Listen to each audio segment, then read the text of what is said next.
Well, I'm Tony Lacey, and we've been in the village 13 years.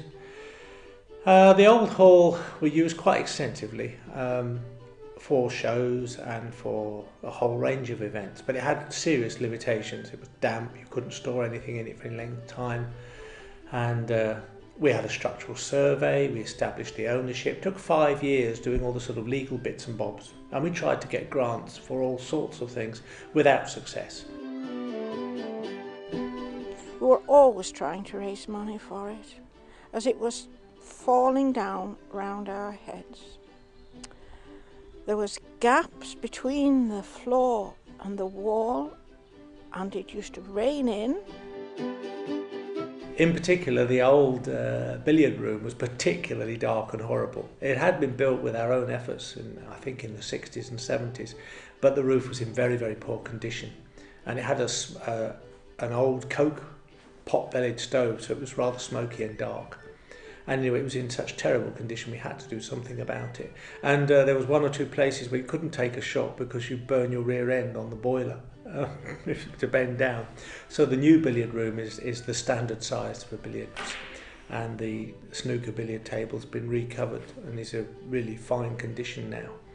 We had quite a lot of organisations and barbecues, village dances, and we raised quite a lot of money, and then we started to build this lovely village hall we have now. We built at a very fortunate time in that some key people in the village have been made redundant from the building trade and were able to act as clerk of works, mastermind, and actually build a lot of it. And I think 7 or 8 villagers physically moved things around, lifted stone, breeze blocks. All sorts of people helped. Local farmers came along with JCBs and tractors.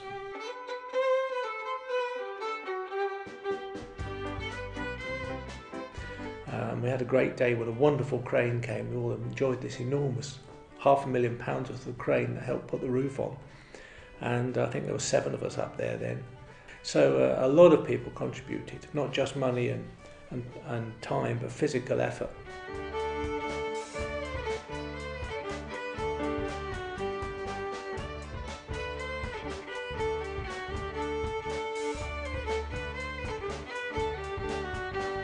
We had an agreement with the Arts Council that we would expand and improve our arts offer. So Linda and I constituted ourselves as Was Arts, and we're waiting for more volunteers to join that committee. And they provided funds for all the new chairs and demountable staging, which is marvellous. There's events going on there nearly every month, or probably even more than that. And there's a billiard room, snooker room rather, and everything's back to normal as it used to be 60 years ago when the first village hall was built. So it's done a full circle. It was used to be known as the Village Hall and Institute because of the WI, the Women's Institute part of the name. And so yes, it has played a major part in the WI as a meeting place ever since 1920s, I suppose, when it was built. The original one was built, yeah. In the olden days, it was very thriving because the village was bigger in population. But we still go on, and we still have a small membership, but we're fairly active, and we run things like the WI show where we encourage people to bring along cookery and flower arranging and all the crafts and growing vegetables and so on. And it was the first one in the new hall this year, and despite trials and tribulations, it was a success, and people still came, and so we had a good day there. And the hall, of course, is used for all the major village events. We've already mentioned the show and the fundraising of various kinds, which either goes to the church or charity. It varies from year to year. The village, I think this year for charity, has probably raised nearly £2,000 one way and another for Haiti, Amnesty International, Great Ormond Street, Macmillan Cancer, and the church, I think. I think it's very important indeed. It brings people together, and especially when new ones come into the village and they join in.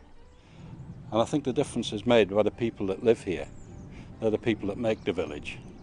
To take an example of it, 2 years ago the village hall was falling down, and there's only 50 houses in Was, yet within a year they'd raised over £100,000 through donations and charity and efforts, which is, I feel, is quite unique.